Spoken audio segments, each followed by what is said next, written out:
বন্ধুরা, লোকটি বাছুরটিকে খুব ভালোবেসে বড় করেছে। তো সে পরীক্ষা করতে চাইলো বাছুরটি তাকে কতটা ভালোবাসে।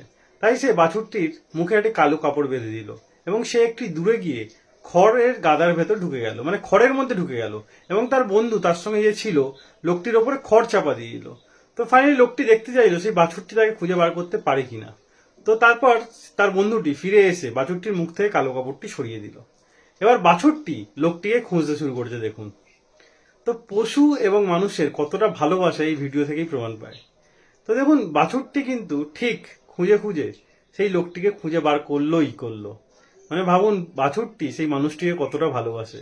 মানুষরা যতটা পশু পাখিকে ভালোবাসে, তার থেকেও হয়তো পশু পাখিরা মানুষদের তত বেশি ভালোবাসে।